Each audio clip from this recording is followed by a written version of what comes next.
Hello and welcome to the Asian Games. Scott McIntyre coming to you from Doha alongside my old friend. It's great to be back Indeed. In the same location as Mr. Michael Church. Thank you very much. It's a pleasure to be here. 14 months since we last did one somewhere similar. Yeah. It's good. It's kind of changed a bit though, right? I mean, there were a whole lot of barricades and all this.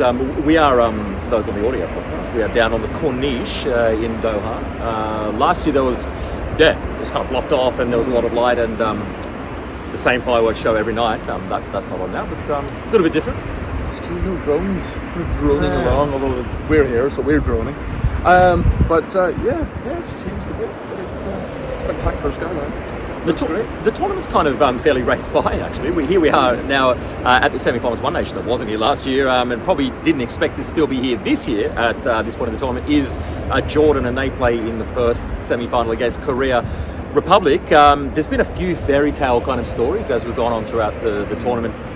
That match between Tajikistan and Jordan, whoever came out of it was going to be a fairy tale. Unfortunately, Peter Seger, a bit of a lunatic, he's gone back home. He's got a hero's welcome on arrival in Dushanbe. But here we are with Jordan. First time they won a match at the knockout stage of any Asian Cup, and now first time into the semi-finals as well.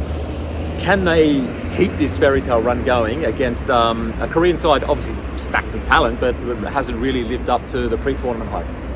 Yeah, look, as you say, it's great to see the Jordanians actually finally get past the quarter-final. They've had a couple of goes in the past and not managed. They've had their hearts broken, most notably in, of course, 2004 by Japan and the very controversial penalty shootout there, which was entertaining. But can they do it against Korea? Look, I think it's a tall order, but 90 minutes, the Koreans haven't really clicked either. They haven't really, we've seen a lot of desperation from them, a lot of injury time goals, extra time, penalty shootouts, the whole works. Of course, the two teams have played against each other already. That was a 2-2 draw with the Koreans getting the draw because of an own goal in injury time from Yazan Al-Arab.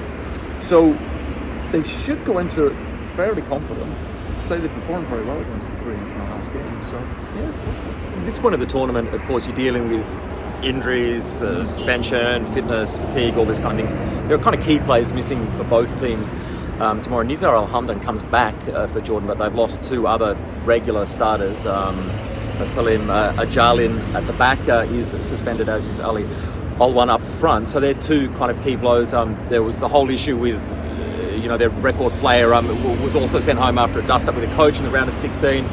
Minor kind of fitness concerns over Musa Al-Tamari, who is the legitimate star. Doesn't like being called the Jordanian Messi, but such a star. He's been so good in this tournament as well. Korea missing Kim Min-jae as well, and of course Kim Seung-gyu is out for the tournament as well. So the squads aren't what they were coming into the tournament.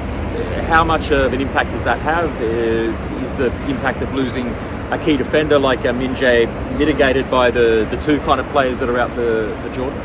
Yeah, I think to a degree, and I think, look, we talked about this before, in and around the media centre and after games, but Min-jae's not been great. He's not had as maybe dominant a tournament as you would expect from a player with his experience and his ability.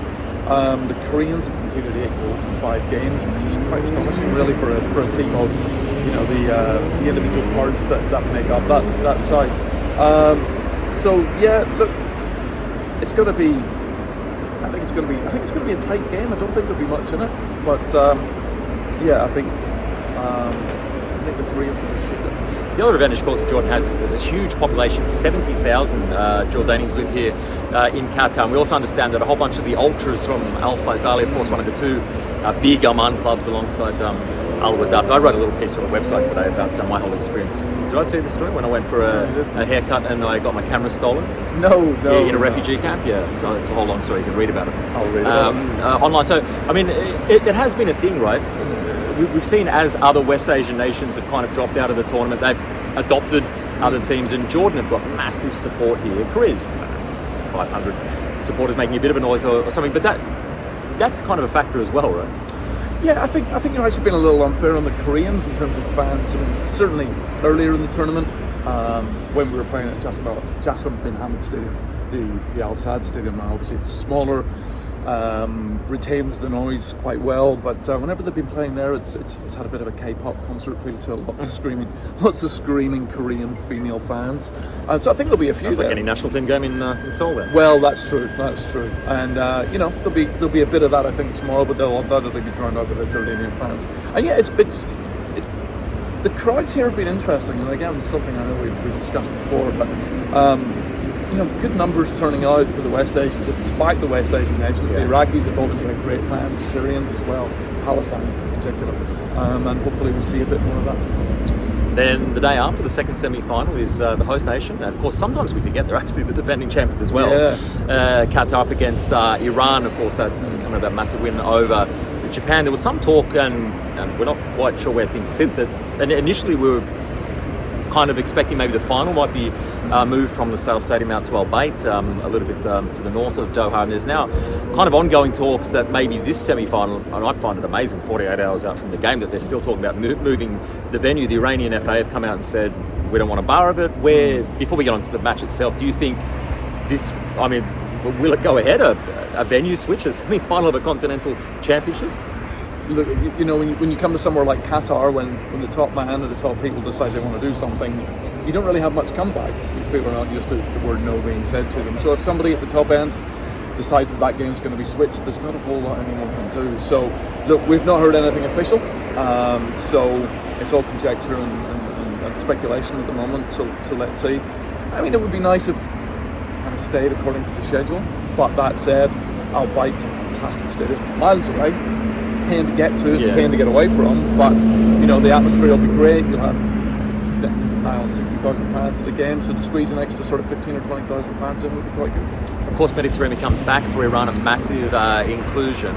Akram Afif has been in such impressive form. What a fantastic player. Every time I watch him, I'm just more and more impressed. And we've had this discussion for years, you, me, and Paul, about the need for these kind of players to go out of their comfort zone and go to Europe. He's a player that I would just love to see, because he's obviously capable of playing at the highest level. So when he's in this Qatari team, they're capable of anything. But also we know the quality that Iran possesses, and even the players who, they've rotated, either through resting players to keep them fit or fresh, or covering for suspensions. And the players that have come in have done a great job as well.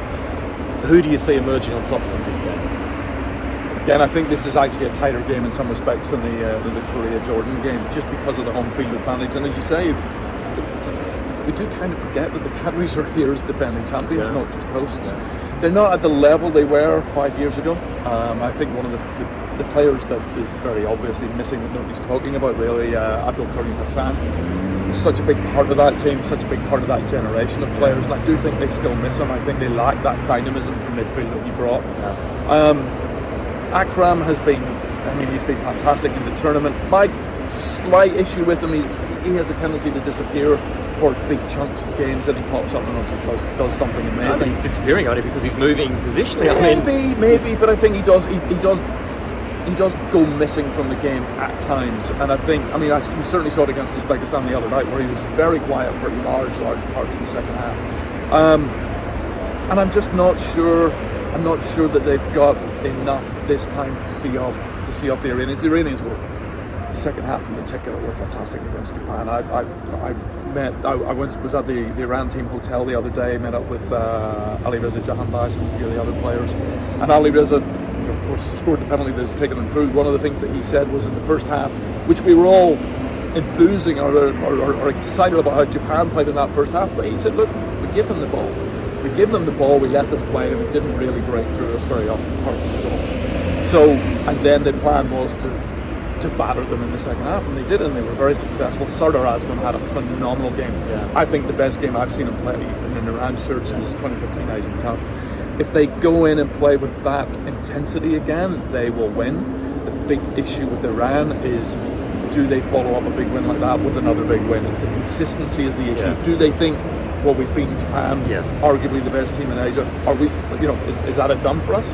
So let's see. I spoke with Oceania Cruz, Carlos Carras's long-time assistant, and that story is also up on the website, and he raised that exact point.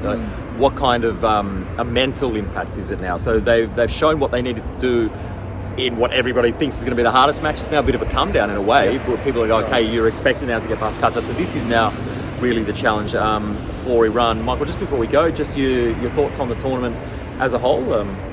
What's it been like? I mean, not on the pitch or away from the pitch, everything. It's been great. I mean, I think, no one doubted that from an organisational perspective, that it would be superb. We were here 13, 14 months ago. We knew the Qataris had the facilities, the infrastructure, and the people on the ground to be able to deliver a very, very good tournament from an organisational perspective. And it's been that. The football's been good. It's been entertaining. There's been a lot of drama, a lot of late goals. Yeah. It's been exciting. It's been good. I mean, and we've seen a few of the smaller or lesser nations. I want to call them lesser nations. Performing quite well. I was particularly pleased and proud of the performance by the Hong Kong team. I thought they really did well, despite the fact that they didn't manage to make it out of the group stage.